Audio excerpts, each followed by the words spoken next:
Good morning, Team McAuliffe. Today is Friday, March 28th, 2025, and we will now begin our day together with morning announcements.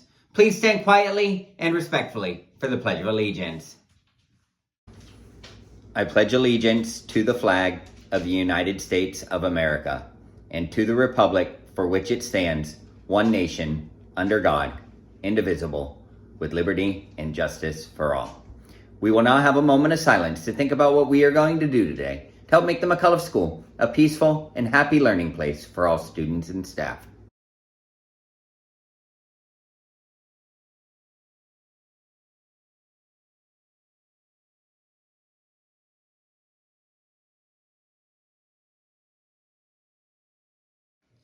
So we have no staff or student birthdays today, but we do have one over the weekend. Tomorrow is Gladys's birthday in room 5. Happy birthday, Gladys. I hope that you have a great day tomorrow. Students, some things going on next week that I want to make sure that you're aware of now. One is the book fair. It's happening next week, Monday through Friday. A schedule was sent home with you to your parents. It'll also be in this week's shuttle. Make sure you check it out so you can see your shopping time. And if your parents want to send in money, you can also shop the book fair online. So check that out. And then next week, Friday, is our superhero dress-up day as we get ready for our MCAS pep rally. So that'll be happening on Friday. Dress as your favorite superhero next Friday or wear superhero gear. We just ask that you don't bring props or masks to school as part of your costumes. But that should be a lot of fun.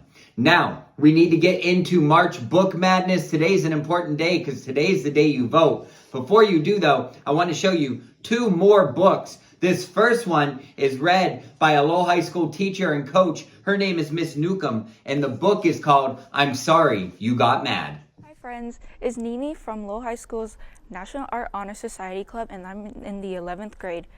Have you ever found yourself struggling to apologize to someone, or maybe you just couldn't find the right words? If you can relate, then this one is for you. Today's book is I'm Sorry You Got Mad, written by Kyle Lukoff and illustrated by Julie Kwan. Today's guest reader is Miss Donna Newcomb, and she's a teacher here at LHS as well as the coach of our unified basketball team. And I think that Miss Newcomb would agree that in Lowell, books always win.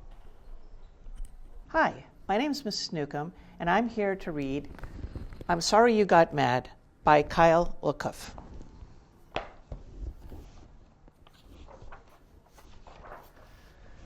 Sorry. Sorry, Zoe. Jack. Dear Zoe, I'm sorry you got mad. Jack. Dear Jack, please try again. Love, Miss Rice. Dear Zoe, I'm sorry you got mad, but it wasn't my fault. Jack. Dear Jack, come check in with me, please. Love, Miss Rice. Dear Zoe, Ms. Rice says I have to say sorry for real. So, I'm sorry for real that your castle got knocked over, but it still wasn't my fault. Jack. Dear Zoe, I knocked over your castle and I'm sorry, but it was an accident. So, I'm sorry about the accident. Sorry that it made you mad also. Yours truly, Jack. Dear Zoe, your castle was really cool, and I'm sorry that such a cool castle got knocked over. I hope you're not too sad. It looked like a lot of fun to play in. Are you going to build another one? Sincerely, Jack. Dear Zoe, Ms. Rice says that a real apology has to say 3 things. 1, what I did. 2, that I'm sorry. And 3, and I'll help you fix it. So, 1, I knocked over your castle. 2, I'm sorry, I guess. 3, you could build another one if you wanted to, and I won't knock it down again, okay? Jack. Today's assignment, paint your feelings. Dear Zoe, remember yesterday when you built a different castle and you and Nia and Maddie were playing in it? I wanted to play too, but I couldn't, and that made me mad. So someone should say sorry to me, because that's why I knocked down your castle today. From Jack.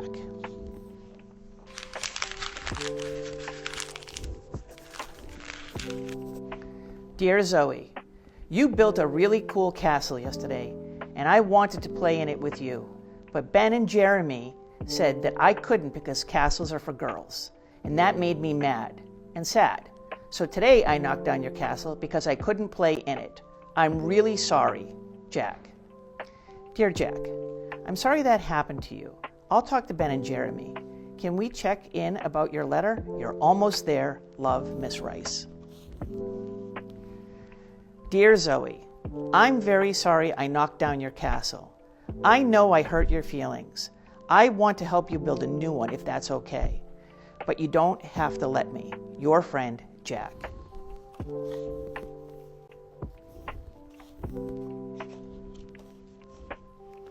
Dear Jack, thank you for your note. I was so mad at you, but I'm feeling better now. You can help me build a castle if you want to. Thanks for saying sorry. From Zoe. Hi Zoe, thank you for letting me play in your castle. I had fun. Let's build another tomorrow. Love, Jack. The end. And thanks for listening to I'm Sorry You Got Mad. I hope you enjoyed the story.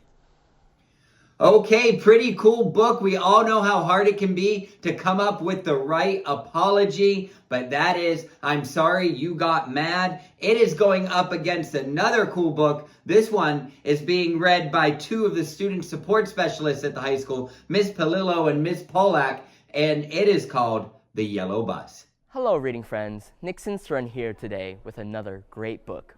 If you've ever taken a ride on a school bus, you will relate to this beautiful story. The Yellow Bus, written and illustrated by Lauren Long. The Yellow Bus is presented by two of Lowell High School student support specialists, Miss Christy Palillo and Miss Stephanie Polak. I hope you enjoy this story. Remember, in Lowell, books always win. Hi, I'm Miss Palillo. Hi, I'm Miss Polak, and we are going to read The Yellow Bus by Lauren Long. There was once a bright yellow bus who spent her days driving.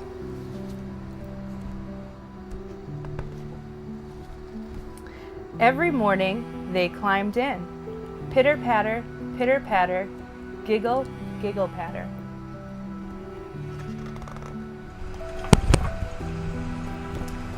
The yellow bus carried them from one important place to another.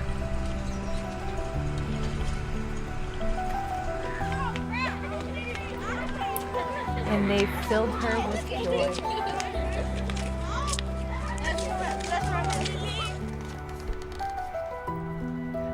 One day, a new driver came and drove the yellow bus along unfamiliar roads. Every morning, they climbed in. Shuffle, clunk, creak, creak, clunk.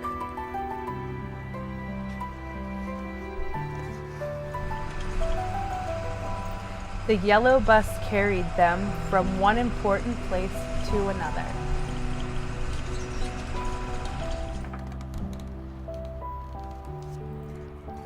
And they filled her with joy.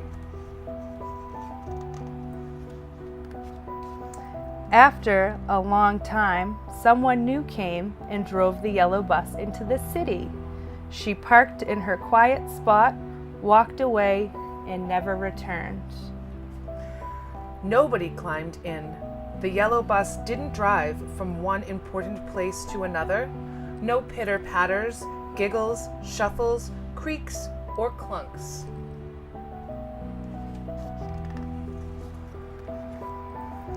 The yellow bus was empty. Until one cold night, they climbed in. Rustle, bump, burr, burr, bump, and huddled together. The yellow bus didn't carry them from one important place to another, yet every night, with hushed noises and soft voices, they climbed in. And they filled her with joy.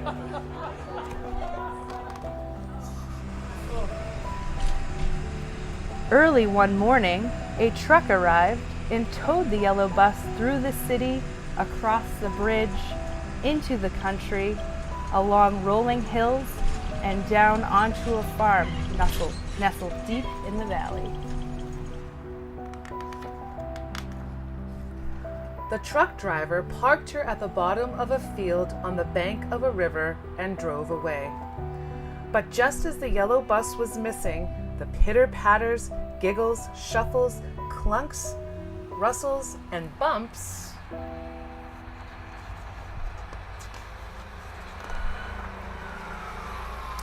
They climbed in. Clip clop, ma, clop. The yellow bus didn't carry them from one important place to another, and they still filled her with joy. From her spot in the field on the farm in the valley, below rolling hills and beside the river, the yellow bus could hear booming noises nearby.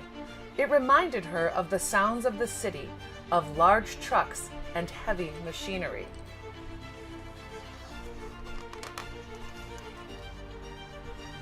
Then all at once, the loud noises stopped.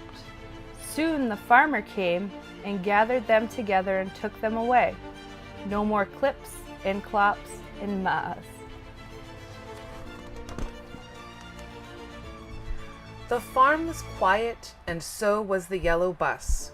Gradually, from around the bend, the river began to swell and rise. And rise, and rise, and rise. The yellow bus was alone until they swam in, swish swash, swish swoosh, glub glub swoosh. The yellow bus didn't carry them from one important place to another. They drifted in and out and all around her. and they filled her with joy. The end. Thank you for listening to us read The Yellow Bus. We hope you enjoyed it.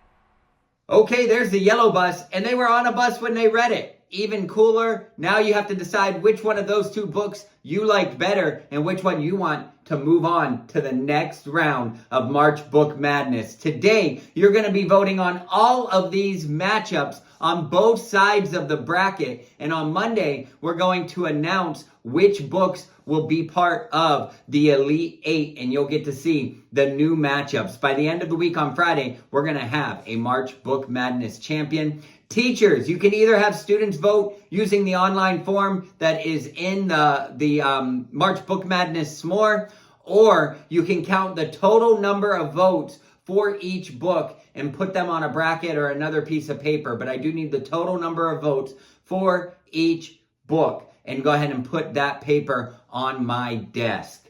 I think that's all of the announcements for today. Remember, McAuliffe students are stars. That means we strive to do our best. We take responsibility. We're always positive and kind, and we respect ourselves and others. If everybody remembers to be a star today, then we'll have a fabulous Friday and a wonderful weekend. Have a great day, McAuliffe School.